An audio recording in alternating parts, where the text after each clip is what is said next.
सभी भाई बहनों को प्रेज द लॉर्ड। भाई और बहनों, बहुत बार हमारे जीवन में ऐसी परिस्थितियां आते हैं जिन्हें हम सामान्य समस्या समझ लेते हैं, लेकिन वास्तव में उनके पीछे आत्मिक युद्ध चल रहा होता है। बाइबल हमें सिखाती है कि हमारा संघर्ष केवल मनुष्यों या परिस्थितियों से नहीं बल्कि आत्मिक शक्तियों से भी है।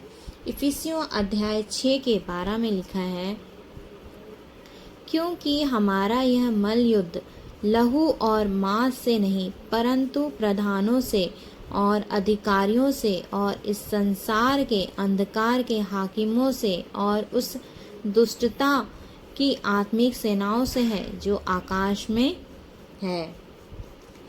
इसका मतलब है हर विश्वासी के लिए यह समझना आवश्यक है कि आत्मिक युद्ध के संकेत क्या है, ताकि हम समय रहते सतर्क रह सकें।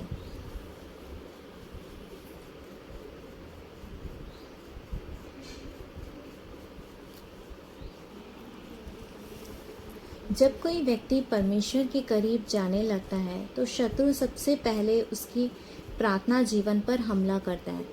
पहले जो व्यक्ति उत्साह से बाइबल पढ़ता था, अब उसे आलस आने लगता है, प्रार्थना बोझ लगने लगती है।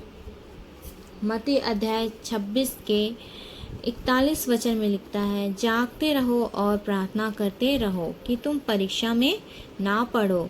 आत्मा तो तैयार है परंतु शरीर दुर्बल है।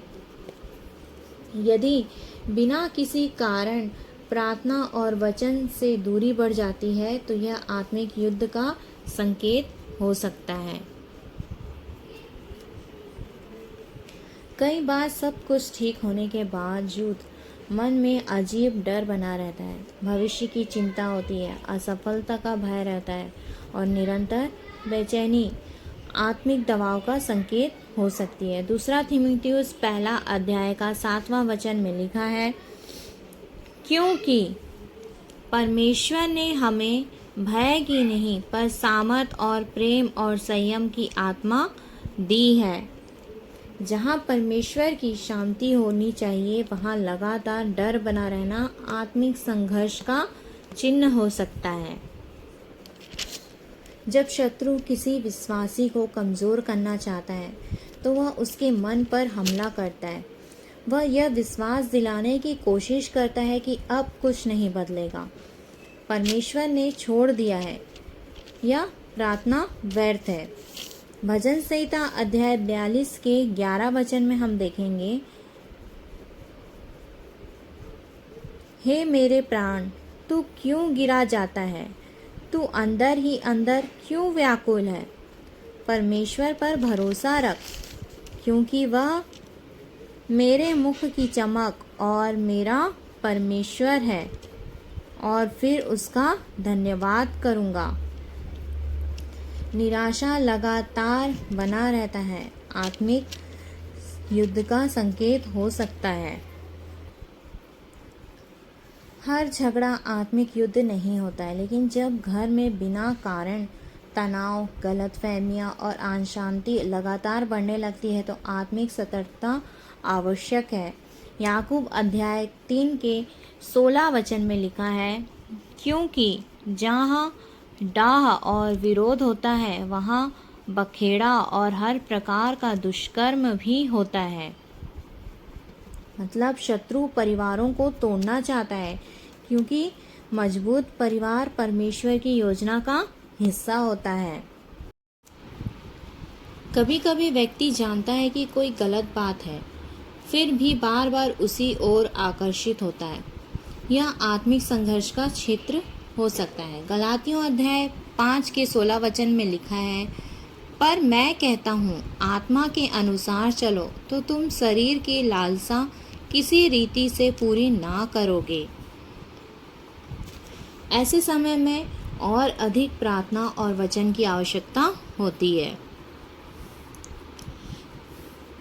कई विश्वासी कहते हैं कि पहले प्रार्थना में आनंद आता था, लेकिन अब सूखापन महसूस होता है। हर बार ऐसा आत्मिक युद्ध नहीं होता, लेकिन कई बार यह संकेत हो सकता है कि शत्रु आपको परमेश्वर से दूर करने का प्रयास कर रहा है। यिर्मयाह अध्याय 29 का 13 वचन हम देखेंगे।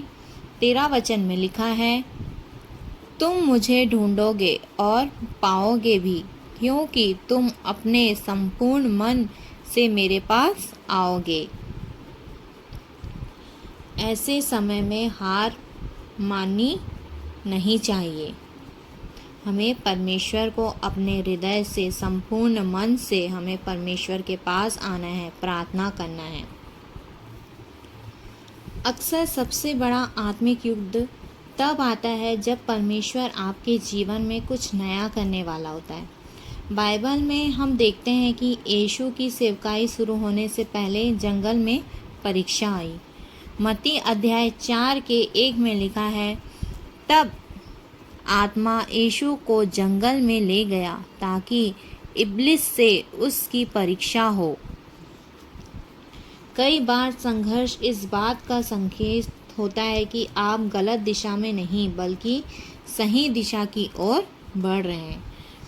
आत्मिक युद्ध का उद्देश्य आपको नष्ट करना नहीं बल्कि आपको परमेश्वर से दूर करना है। शत्रु जानता है कि यदि आपकी प्रार्थना, विश्वास और वचन से जुड़ाव को कमज़ोर कर दे तो आपका आत्मिक जीवन प्रभावित होगा। ये शत्रु कौन है? ये शत्रु शैतान है, कोई इंसान नहीं। याद रखिए, रोमियो अध्याय 8 के 37 में लिखा है, हम उसके द्वारा जिनसे हमसे प्रेम किया जयवंत से भी बढ़कर है। आत्मिक युद्ध का सबसे बड़ा प्रमाण समस्या नहीं बल्कि यह है कि शैतान आपको परमेश्वर से दूर करने की कोशिश कर रहा है। इसलिए वचन में बने रहिए, प्रार्थना करते रहिए और विश्वास मत छोड़िए। आइए हम छोटी सी प्रार्थना करेंगे। हे प्रभु, हमें आत्मिक रूप से जागृत रख। हमें पहचानने की बुद्धि दे कि कब संघर्ष केवल परिस्थिति है और कब आत्मिक युद्ध है। हमें तेरे वचन और प्रार्थना में स्थिर रहने की सामर्थ्य दे। प्रभु यीशु के नाम में मांगते हैं, आमीन।